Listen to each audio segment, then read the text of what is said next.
Paracha, chapitre 8. Moshe Rabbeinu a inauguré l'autel. Dans le verset 15, Vaishrat, Vaikach Moshe et Adam, Vaiten al karnot amizbeach, Saviv beizbar, Vaichatet amizbeach, Veit Adam yatzak et yisod amizbeach, Vaikadesheu, Lechaper alav. Faire une kapara pour le misbeach. Rashi s'est posé la question pourquoi le misbeach a besoin d'une kapara. D'abord, le misbeach, c'est un élément qui ne parle pas, qui ne bouge pas. Pourquoi il a besoin d'une kapara?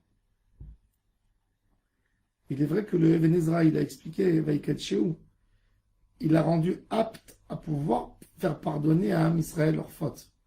Mais dans le texte, écrit Vaichaper alav, Lechaper alav. Alors dans la Sifra, Torah de Kohanim, le Ramban le ramène, il dit comme ça. Quand Moshe Rabbeinu a ramassé de l'argent pour le Mishkan, les hommes d'Israël, chacun disait à son ami, alors, et toi, tu as donné ou tu n'as pas encore donné? Tu as donné ou tu n'as pas donné? Et tout le monde se mobilisait les uns les autres. Mais il y avait parmi les gens, des gens qui n'ont pas donné de tout cœur. Et pour le misbeach, c'est pas bon. Il faut une kapara.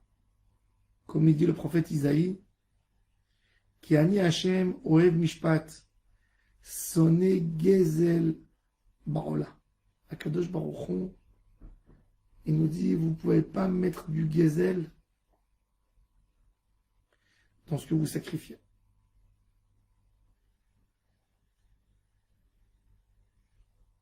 Même dans Kodesh Shamayim, on n'a pas le droit de faire gezel.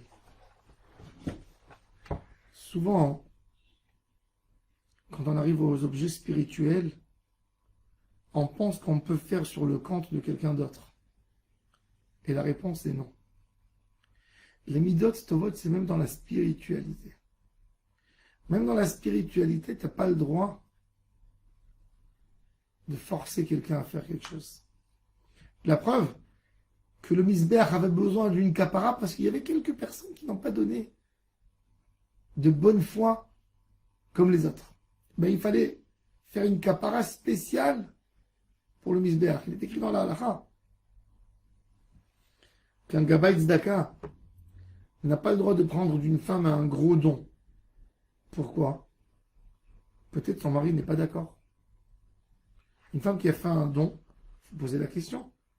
Est-ce que c'est avec l'accord de son mari?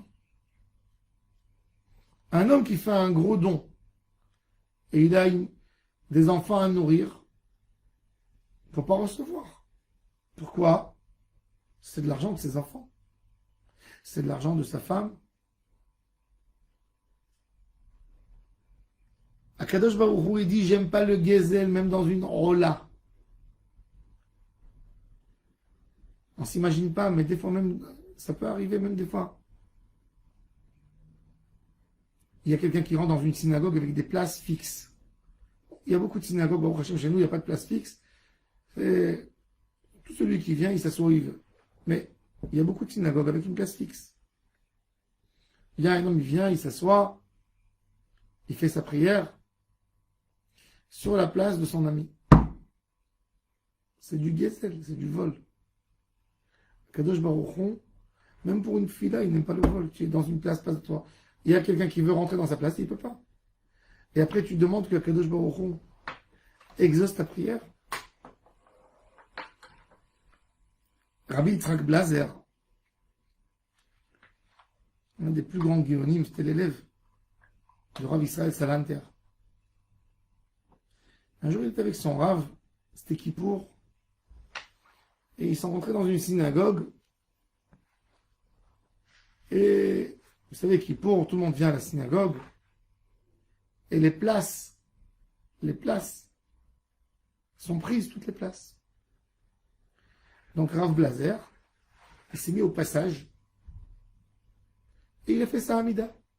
Maintenant, quand quelqu'un il est au passage, il fait ça à Amida, les autres, s'il y a par exemple quelqu'un qui veut sortir pour aller aux toilettes, il ne peut pas. Il y a quelqu'un qui est en train de faire cette fille-là. Il est en train de faire ça à Amida. Et tout d'un coup, Rav Israël Salanter, il s'est aperçu que son élève pris au passage. Il a arrêté ça à Amida, il est parti, il lui a dit dans l'oreille, voleur, gazlan. Et le Seigneur regarde son Rav, il dit, mais, il dit, tu voles l'espace public. Tu voles la place des gens. Cette place, c'est pour passer. C'est pas pour se mettre au milieu. Et il a dit, et j'ai compris de mon Rav qu'au milieu de la fila, il fallait s'arrêter. Il fallait partir de là-bas. Et je suis parti. Parce que même dans une fila, même dans la spiritualité, on a besoin de faire attention que ce ne soit pas Gezel. Nos mitzvot, elles ne doivent pas être Gezel. Quelqu'un qui monte sa souka ne peut pas prendre de l'espace public en faisant une mitzvah. Non. Des fois, je vois des gens dans l'avion. On me demande de venir faire minyan. Et vous voulez que je vous dise, je ne complète jamais minyan dans l'avion. Pourquoi? D'une raison très simple. Où ils se mettent les gens quand ils font la tfila? Ils se mettent à côté du toilette. Derrière. Ils bloquent tout le passage.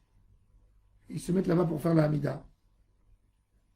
Il y a une femme qui veut rentrer aux toilettes.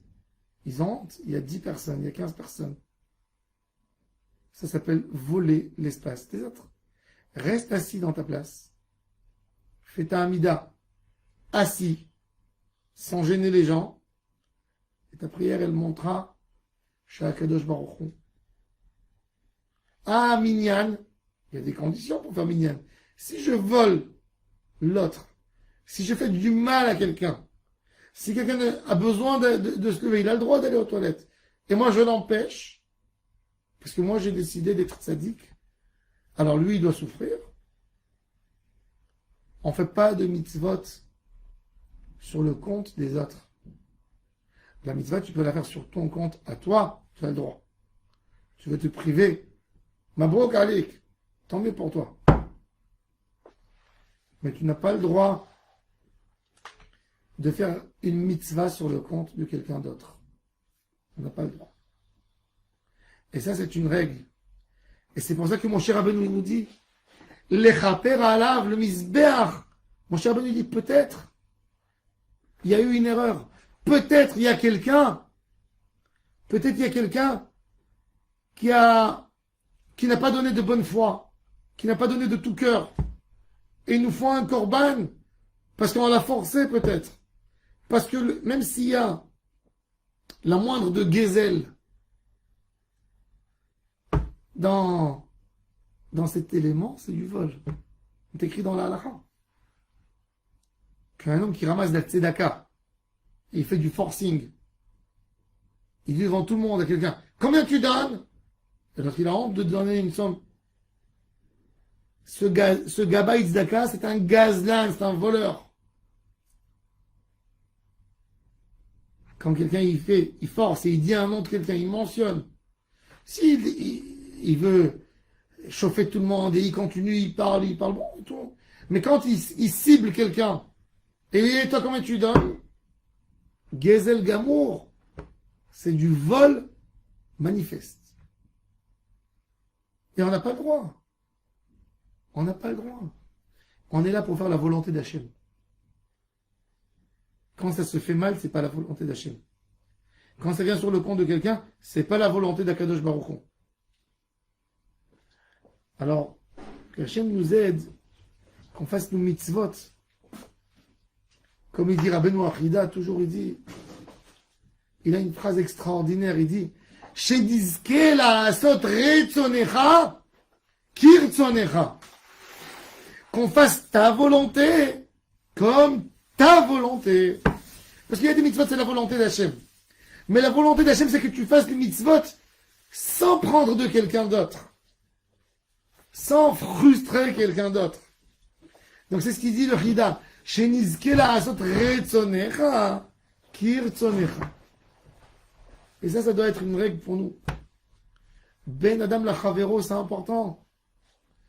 David Amelech, quand il a voulu construire le temple, il y avait un roi de Yévous, un prince. Il s'appelait Arvana. David Amelech lui a acheté toute la place pour construire. Il a acheté tout le monde du temple de ce monsieur. Même que c'était à nous.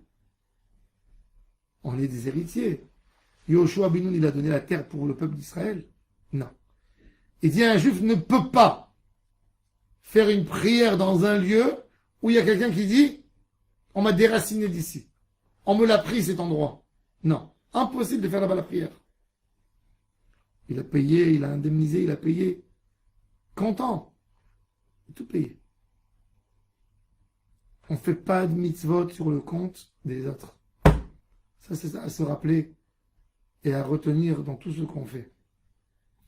Je vous souhaite à tous et à toutes une excellente journée, pleine de joie, de bonheur. Amen. Ken Yehi Ratzah.